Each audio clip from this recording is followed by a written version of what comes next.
माना कि जहाँ पर मैं गुजार करता थी बोलेंगे हम तो कर गए दूसरे जहाँ से। दोस्तों तंगी वक्त के सबब या ज़्यादा ज़रूरतें होने की वजह से अक्सर चाहते हुए भी अगली महफिलों में हम लोग आ नहीं पाते। फिर आपने 10 से 12 बजे तक मराठी लिखने का मेरा टाइम होता है और बहुत सख्ती इससे वहाँ हिंदी रहती है। उर्दू में तो कुछ भी लिख दिया जाता है लेकिन मराठी में बहुत रिसर्च कर देना पड़ता है। तो यही वजह है कि मैं अक्सर नतीजों में नहीं आ पाता हूँ। लेकिन वो मैं रहा रहीम सितम हाय रोजगार, लेकिन तुम्हारी याद से गाफिल नहीं था। क्या तो मैं नसीहतों के रास्ते आते हैं तो मैं अपने मदाद पर लगाता भी हूँ, अखबार में फॉरवर्ड भी करता हूँ और हमेशा ये कसर रहती है कि मैं भी मतलब आप लोगों के साथ रहूँ, हिस्सा बनूँ, मगर वाय नाकामी ऐसा नहीं हो सकता। मगर एक ख्वाहिश थी कि हमारे गाँव में जिंदा दिलान की जानिब से अक्सर नसीहतें होती है, नस्ली अदब की जानिब से होती है, मुतबान अदब की जानिब से होती है। तो हम लोगों ने अभी सिलसिला शुरू किया है कि यहाँ कहीं भी किताबों का इजरा होता है तो अपनी तरफ से 7,000 फूल अगर पेश कर दिया जाता है कि माली की ज़िंदगी तो बहुत कसम कुर्सी में गुजरी, मगर यूट्यूब से अच्छा पैसा आ जाता है तो कुछ अच्छे काम हो जाएंगे, खुशी रहती है। तो माली में जिंदा दिलाने का इस्तेमाल किया गया था सदवारा। आज नस्ली अदब का किया जा रहा है, आने वाली 9 तारीख को मेहमान अदब की नसीहत होगी तो वहाँ की कोशिश की जाएगी इंशाअल्लाह। आज मैं इस मौके पर अदारा नस्ली अदब को मुबारकबाद पेश करता हूँ कि 229वीं नसीहत साहब मैं बोलना चाहता हूँ और इनके जो कुछ शहरों में जाना होता है तो कोई दूसरे दोस्तों से मुलाकात होती है तो बड़ा पर मेरी न्यूज़ देखकर कहते हैं यार मुशायरे तो हर जगह होते हैं, हम लोग देखते हैं नसीहतें खत्म हो रही हैं। बोले मगर तुम लोगों के मालेगांव शहर में अफसानों की भी नसीहतें होती है, अफसानी नसीहतें हो रही, इस बात पर हैरत होती है कि बड़े बड़े दिल्ली भोपाल जैसे उर्दू के शहरों में इस तरीके की तकरीबात और इस तरीके की नसीहतें नहीं होती है, शहर में जारी है और वो भी तसलसल के साथ जारी है। ये बहुत बड़ी बात है और ये शहर के बधाई यहाँ पर बहुत कम लोग आते होंगे, बिना नसीहतों में कम लोग रहते होंगे, लेकिन जंग में काफी अफराद से क्या होता है, हिम्मतें लड़ती हैं, तेजाज से क्या होता है। आज सोशल मीडिया का दौर है, ये हमारी नस्लियात न जाने कितने ममालिक तक पहुंचती है। पाकिस्तान के बेशतर अफराद फेसबुक पर हैरत पैदा करते हैं कि यार तुम लोगों को अदब के सिवा कोई काम है कि नहीं। अक्सर मुराफा सामने आते हैं, आज इतनी सोशल मीडिया की वजह से गुर्बत हो गई है कि हम एक दूसरे के हालात से वाकिफ रहते हैं। तो ये बहुत अच्छी कोशिश है आमिर इक्कर साहब की भी, रिजवान रब्बानी साहब की भी और अदारा नस्ली अदब जो सदर अराकीन है, नायब सदर साहब हैं, इन लोगों की तो नसीहतें रहती है, लेकिन रिजवान रब्बानी साहब की जो कोशिश है ये जग जाहिर है कि बोर्ड लिखने से मुरासला इश्यू करने का और रास्ता करने के बाद इसको शेयर करने। एक सरदार जी बोलने का लतीफा नहीं है, मतलब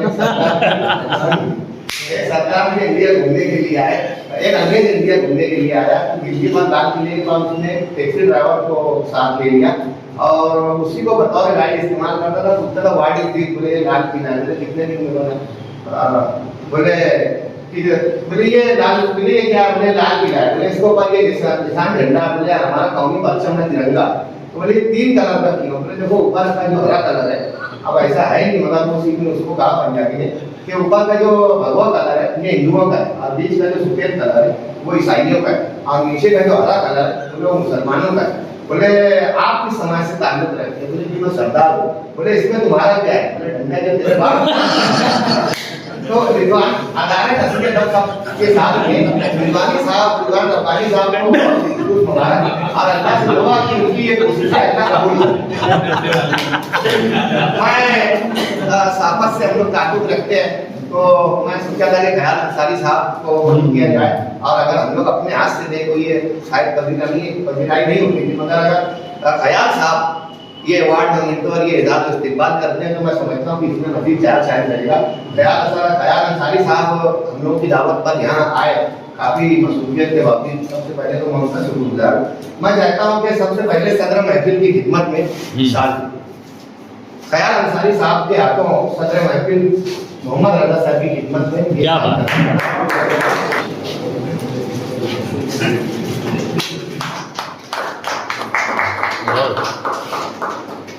ख्याल अंसारी साहब और मोहम्मद रजा साहब से गुजारिश है कि रिजवान रब्बानी साहब और इकबाल बर्की साहब की खिदमत में ये मोमेशो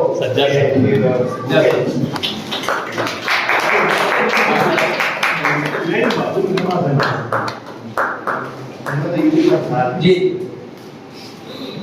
बर्की साहब एक साथ रेडी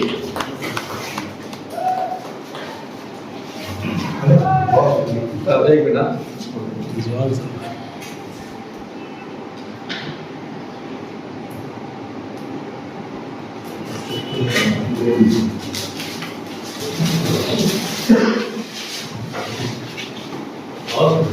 तुम क्या पाओगी तो खोया हुआ पाओगे मुझे, मेरे कमरे में किताबों के सिवा कुछ भी नहीं। इन किताबों में बड़ा जुल्म किया है उसका, इनमें एक रम्ज है, उस रम्ज का मारा हुआ जहन मुद्दे इस रत्न अंजाम नहीं आ सकता, जिंदगी में कभी आराम नहीं पा सकता। ये किताबें मालेगांव शहर में जो शायद रही है, ये आने वाली नस्ल के लिए मसलेदार होगी और ये शहर के लिए एहसास है कि दीगर बड़े बड़े शहरों में जैसे मैंने बताया कि नशिस्तें कम होती है, किताबों का इतना भी काम होता है, लेकिन हमारे आनंद नाम देखते हैं हर महीने 2 महीने में किताब तकलीफ की जाती है जो शहर के लिए एहसास बन रही है।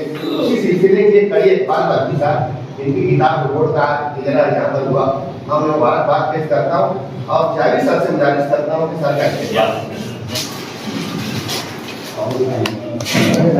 जी जी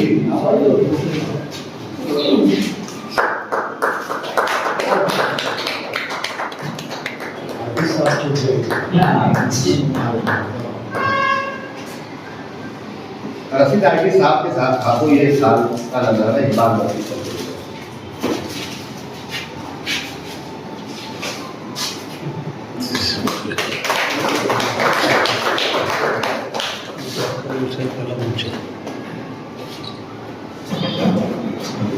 पैर बूढ़े पेड़ के धीरे जमीन बढ़ते रहे, पैर बूढ़े पेड़ के धीरे जमीन बढ़ते रहे, ताकि पत्तों पर हमसे जिंदगी बाकी रहे। मैं रिजवान रब्बानी सर से गुजारिश करूंगा कि अब्दुल रशीद आफी साहब को इस पिराना शादी में भी शिरकत करने पर मुबारकबाद। आप क्या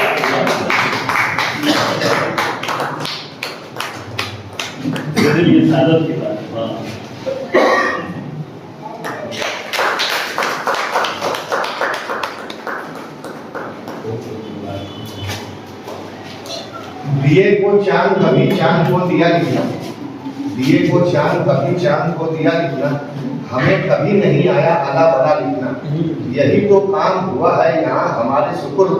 खिजा रसीदा शहर का अदारिया लिखना। खयाल अंसारी साहब ने मालेगांव शहर में सैकड़ों बंदात पैदा किए। हम लोग इनके अखबार देश में कलमी दोस्ती लिखा करते थे और अखबार के लिए इनके ऑफिस सिटीजन के पास में चक्कर मारा करते थे कि कब वो अखबार आएगा, कब उसमें कलमी दोस्ती का देखेंगे। फिर उसने अखबार में लिखने का सिलसिला हमने शुरू किया, फिर इधर उधर के लतीफे उठा के चोरी करके इसमें लिखने लगे और फिर धीरे धीरे धीरे धीरे लिखना सीख गया और आज जो कुछ भी है तो इन्हीं लोगों का सदका है। मोहम्मद रजा साहब से गुजारिश करूंगा साहब का इस्तेमाल।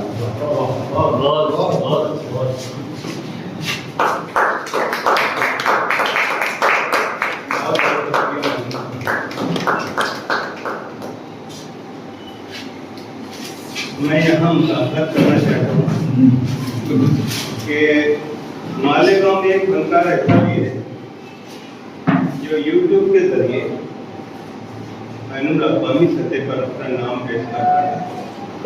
मैं गुजारिश करता हूँ अहमद नहीं बड़ी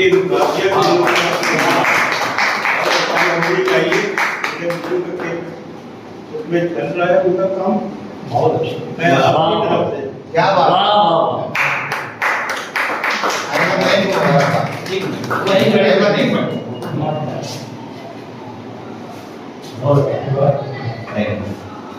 बीवी के कान में वही पीतल की बालियां जो शख्स बूढ़ा हो गया सोने के कान में। हारून अख्तर इस आपकी खिदमत में अहमद अजूबी सर से गुजारिश करूंगा कि आपकी खिदमत का इकरार करते हुए आप